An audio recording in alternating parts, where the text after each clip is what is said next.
галстук тагынса болобу дейт. Галстугу бар экен, калыстыгы жок экен деген сөз бар, билесиңер ошону?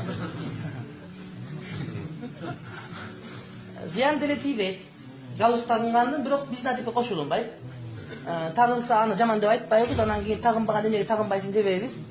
Мен өзүм галстук тагынбайм, илгери тагынчубуз аябай, бир убакыт ушундай күнүгө барганда галстук. Костюмга ылайык галстук, туфлиге ылайык галстук, носкиге ылайык галстук деп.